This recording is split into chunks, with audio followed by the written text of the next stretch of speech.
नमस्कार किसान साथियों, स्वागत है आपका हमारे भूमंडलम सीड्स के ऑफिशियल यूट्यूब चैनल में। किसान साथियों, आज हम फिर एक नया वीडियो लेकर यहाँ पर आए हुए हैं। एक नया सोयाबीन की किस्म जो मध्यम अवधि की किस्म है। मैं आपको बता दूं किसान साथियों कि भूमंडलम सीड्स के इस ऑफिशियल यूट्यूब चैनल पे हम जो अलग अलग सोयाबीन की किस्में हैं, उन अलग अलग सोयाबीन की किस्मों के बारे में हर वक्त जानकारी देते रहते हैं। पूरे महाराष्ट्र, मध्य प्रदेश, तेलंगाना, छत्तीसगढ़, कर्नाटक, यहाँ से हमारे साथ हमारे चैनल के ऊपर बहुत से किसान जुड़े हुए हैं। आप अगर पहली बार हमारे चैनल को देख रहे हैं तो आपसे मैं विनती करता हूँ कि हमारे चैनल को आप सब्सक्राइब कीजिए, क्योंकि आने वाले समय में इसी प्रकार के अलग अलग नए नए सोयाबीन की वैरायटियों के बारे में जानकारी और लाइव डेमो हम देने वाले हैं। भूमंडलम सीड्स एक बीज उत्पादन करने वाली संस्था है जो प्रमुख सोयाबीन का बीज उत्पादन करती है। किसान साथियों, किसानों को एक शुद्ध बीज उपलब्ध करा देना ये संस्था का मुख्य कार्य है, और उसी कार्य को पूर्ण करने के हेतु भूमंडलम सीड्स अलग अलग जो विश्वविद्यालय उनसे ब्रीडर सीड प्राप्त कर उसको मल्टीप्लाई करके किसानों के हाथ में देते हैं, ताकि किसानों को शुद्ध बीज और अच्छी उपज देने वाले बीज किसानों को उपलब्ध हो। आज इसी के चलते एक नई वैरायटी, एक नई किस्म सोयाबीन की, इसके बारे में हम जानकारी लेकर आए हुए हैं। आप देख सकते हैं लगभग 6 जुलाई की बुआई की हुई है। आज इस किस्म को लगभग 85 दिन हो गए हैं। देख सकते हैं आप, कहीं पे अभी हरा हरा है, और फलियों का अगर आपने देखे तो फलियां पूरी तरह से मैच्योर यहाँ पर हो गई है। और अभी ये किस्म ज़्यादा से ज़्यादा 5 से 10 दिन में कटने के लिए आ जाएगी, यानी 95 से 100 दिन में ये किस्म पूरी तरह हार्वेस्ट कर ली जाएगी। इसी के चलते आप अगर देख सकते हैं तो इस बीज को मैं आपको बता देता हूँ। इस फलियों के बीज को थोड़ा नज़दीक लीजिए कैमरा। आप देख सकते हैं चार दाने वाली फली है, 4 बीज वाली फली है, कहीं कहीं पे 3 बीज वाली भी फली है। देख सकते हैं आप, ये 4 बीज वाली फली है, 1 2 3 4, और कहीं कहीं पे इसमें 3 बीज भी हमें दिख रहे हैं। एक मध्यम अवधि की जो किस्म जो काफ़ी प्रतिरोधी क्षमता है। आप देख सकते हैं एकदम बड़ा दाना, बड़ा बीज इसका दिख रहा है। इधर भी बताइए।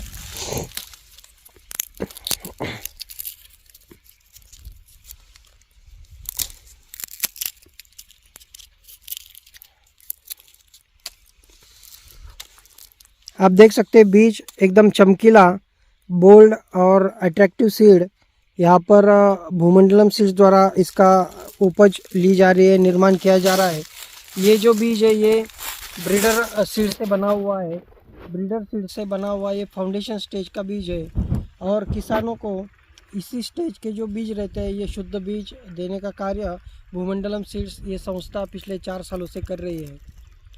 बहुत से किसानों को शुद्ध बीज नहीं मिलने के हेतु, शुद्ध बीज नहीं मिलने की वजह से उनकी उपज जो जैसी वो चाहते हैं वैसी नहीं आती है।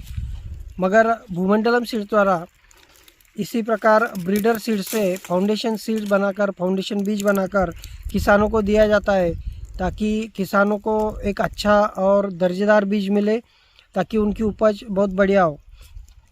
तो ठीक है, ये रहा भूमंडलम सीड्स के बारे में। चलते हैं अभी इस जो वैरायटी है, ये वैरायटी का आप देख सकते हैं पूरी तरह से अभी प्लॉट मैच्योर होने के लिए 5 से 10 दिन बाकी है। मगर आज भी बीज की अगर आपने क्वालिटी देखे तो एकदम ज़बरदस्त बीज यहाँ पर बनता हुआ हमें दिख रहा है। अब ये जो ब्रीडर बैग रहती है यूनिवर्सिटी से बहुत कम मात्रा में मिलती है, 2 बैग 3 बैग इतनी ही मिलती है, और उससे 2 बैग से यानी एकड़ में प्रति एकड़ सीड का प्रोडक्शन अगर 10 से 15 क्विंटल तक भी लिया जाए तो 2 3 4 बैग में ज़्यादा से ज़्यादा एक वैरायटी का 50 क्विंटल तक जो फाउंडेशन बीज है वो फाउंडेशन बीज उपलब्ध होता है। और इसी के वजह से बहुत से किसानों को जब भी वो कॉल करते हैं तो बीज अगर उपलब्ध हुआ तो उनको मिल जाता है। मगर बहुत से किसान ऐसे होते हैं कि उन्हें 2-2 साल तक बीज मिलता नहीं भूमंडलम सीड्स द्वारा। उसकी वजह ये है कि बीज प्रोडक्शन लिमिटेड होता है और उस लिमिटेड प्रोडक्शन के चलते जो किसान सबसे पहले बुकिंग करते हैं उन्हीं को ये बीज प्राप्त होता है। एक बार बीज ख़त्म हो गया तो बाद में बीज देना बंद हो जाता है और उसके कारण आइन वक्त पर किसानों को बीज नहीं मिलता। उसके चलते इस साल से अभी भी इस साल अलग अलग वैरायटियों का प्रोडक्शन भूमंडलम सीड्स द्वारा लिया गया है, जिसमें अलग अलग किस्में हैं, जिसमें केडीएस की सभी किस्में, MACS की अलग अलग किस्में, PDKV अम्बा है, MAUS की कुछ किस्में हैं। तो इन सब का अलग अलग किस्मों का प्रोडक्शन भूमंडलम सीड्स द्वारा इस साल ब्रीडर टू फाउंडेशन प्रोग्राम लिया गया है। और मैं आपको बता दूं कि ये एकदम पूरी तरह से शुद्ध बीज होता है और बहुत ही गारंटी के साथ किसान 4 साल से बीज लगा रहे हैं इस संस्था का और उनको अच्छी सी उपज भी मिल रही है। तो आप कहाँ से हो, आपने भूमंडलम सीड्स का बीज लगाया है क्या, और लगाया है तो आपका अनुभव भूमंडलम सीड्स के बीज द्वारा कैसा रहा है, कृपया हमें कमेंट में ज़रूर बताइए। और इस वीडियो को मैं आपसे फिर से एक बार विनती करूंगा कि इस वीडियो को आप लाइक कीजिए और सब्सक्राइब कीजिए। अब ये जो वैरायटी है आपके पास दिख रही है, ये लगभग इसका नाम है MACS 1188। बहुत ही ज़बरदस्त वैरायटी है। आप इसका तना देखेंगे तो तना भी एकदम काफ़ी मजबूत है, मोटा है। और इस तने को हम अगर उखाड़ कर देखेंगे तो इसकी जो रूट्स है, ये रूट्स भी बहुत अच्छी तरीके से डेवलप हुई है और इसमें ब्रांचेस भी आप देखेंगे तो एक 6 से 7 ब्रांचेस इसमें हैं और फलियों की संख्या इसमें एक ठीक ठाक नज़र आ रही है। मैं आपको बता दूं इस साल महाराष्ट्र में बहुत कम बारिश हुई है, जिसके कारण बहुत सी सोयाबीन ख़त्म हो गई है। ये भी उसी प्रकार का एक पौधा है जो जिसको कोई भी सिंचाई की हुई नहीं है, ये वर्षा के पानी पे ही ये बना हुआ है। मगर फिर भी इस वैरायटी का बीज इतना अच्छा एकदम बोर्ड सीड यहाँ पर तैयार होता हुआ हमें दिख रहा है, आप देख सकते हैं। और इसका तना भी मैं आपको बता दूं एकदम काफ़ी मजबूत और मोटा तना है। अब हम इसका तना हम अगर यहाँ पे चीर कर देखेंगे तो इस तने के अंदर हमें तना छेदक का भी प्रकोप दिखाई दे रहा है, आप देख सकते हैं। बिल्कुल इसमें तना छेदक लगा हुआ है, देख सकते हैं आप। इसमें तना छेदक का प्रकोप हमें स्पष्ट दिखाई दे रहा है। मगर तना छेदक लगने के बावजूद भी इसमें फलियों के ऊपर कुछ भी असर नहीं गिरा है या बीज के ऊपर कुछ भी असर नहीं गिरा है। आप देख सकते हैं। मैं इस बीज को इस पौधे के बीज को अगर मैं आपके सामने फोड़कर बता दूं तो आप देख सकते हैं।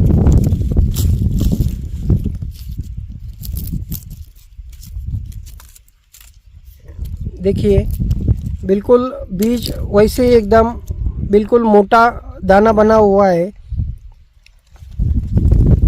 और अलग अलग फलियां मैं बता दूं आपको, देखिए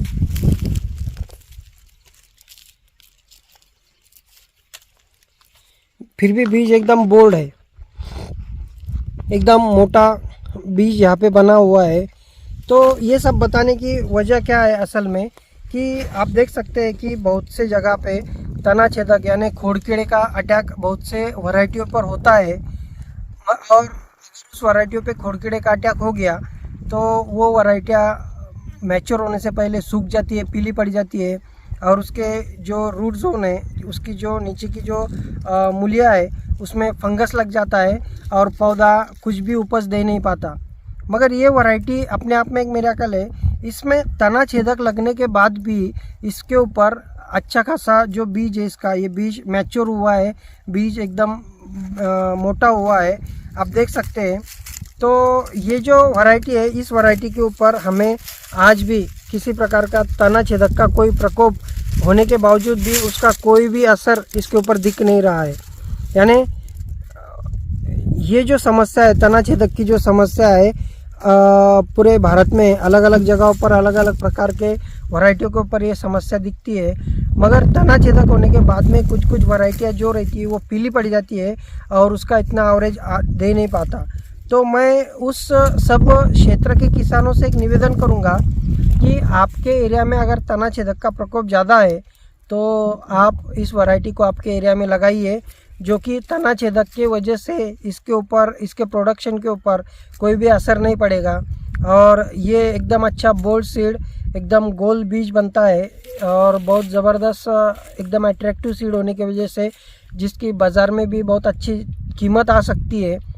तो इसी प्रकार किसान साथियों, एक वैरायटी बहुत अच्छी है जिसमें कोई भी अटैक ना के बराबर है और तना छेदक आया भी है तो उसका कोई उसके ऊपर इफ़ेक्ट, साइड इफ़ेक्ट नहीं दिख रहा है। तो इसके लिए मैं उन क्षेत्र के जो किसान हैं जहाँ पर तना छेदक का बहुत प्रकोप होता है, तो उन क्षेत्र के किसानों को मैं ये वैरायटी रिकमेंड करूँगा। और एक दूसरा पौधा हम देखेंगे। देखिए, मैं आपके सामने ज़मीन से उखाड़ रहा हूँ पौधा। इसके जड़ें भी देखिए, बिल्कुल मजबूत जड़ें हैं। इसकी फलियाँ भी देखिए, ये पौधे भी देखिए, बिल्कुल मजबूत पौधे हैं। और अब इसका तना मैं आपके सामने चीर कर बताऊँगा। हम अगर तना देखते हैं चीर कर, देखिए यहाँ पे ये तना छेदक का प्रकोप है। तो आप देख सकते हैं तना छेदक का प्रकोप, गर्डल बीटल का प्रकोप होने के बावजूद भी इस वैरायटी के ऊपर कोई भी उसका इफेक्ट हमें दिख नहीं रहा। अब मैं इसके आपको बीज बता दूंगा।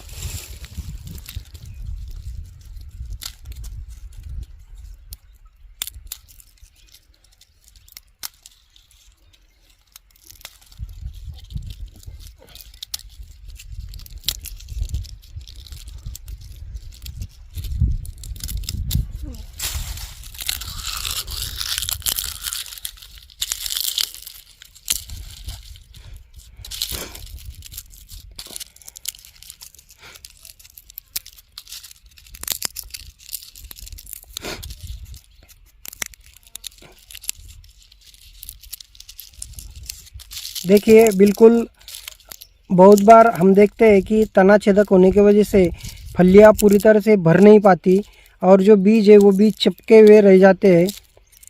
उसके कारण किसानों को उत्पादन नहीं आता है।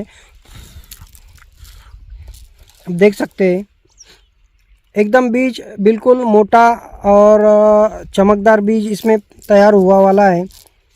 बहुत से किसानों के कॉल आते हैं कि तना छेदक की वजह से हमारा पौधा जो है वो पीला पड़ गया, पूरा प्लॉट के प्लॉट पीला पड़ गया और बीज फलियाँ जो है पूरी तरह से भर नहीं पाई, बीज एकदम ऐसा चिपका हुआ बारीक बारीक ज्वारी बाजरी जैसा रह गया है।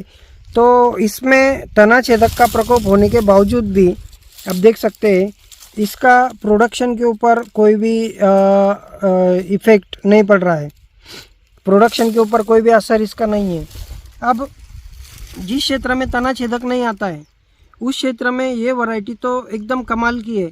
उसकी हाइट भी बहुत अच्छी होती है, मैकेनिकल हार्वेस्टिंग के लिए भी ये उपयुक्त है। मगर ये जो क्षेत्र है, ये क्षेत्र में तना छेदक का प्रकोप रहता है, इसलिए जानबूझकर ट्रायल के लिए इस क्षेत्र में इस वैरायटी को लगाया गया है।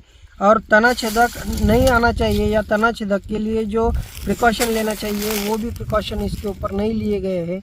इसके बावजूद भी इस प्लॉट का जो आप सीड देख रहे हैं एकदम बढ़िया भरा हुआ बीज है और इसके चलते एकड़ में इसका मिनिमम 10 से 12 क्विंटल तक इसी अवस्था में 10 से 12 क्विंटल तक एवरेज आएगा। अब कुछ दिन में इस प्लॉट की कटाई होगी। ये 1 एकड़ का क्षेत्र है। कटाई के समय भी इसका एक लाइव वीडियो हम आपको हमारे YouTube चैनल के ऊपर बताएंगे। तब तक के लिए आप अगर नए होंगे हमारे चैनल के ऊपर तो मैं आपसे विनती करूंगा कि हमारे चैनल को सब्सक्राइब कीजिए और बाजू का बेल आइकन दबाइए। तब तक के लिए बने रहिए। धन्यवाद।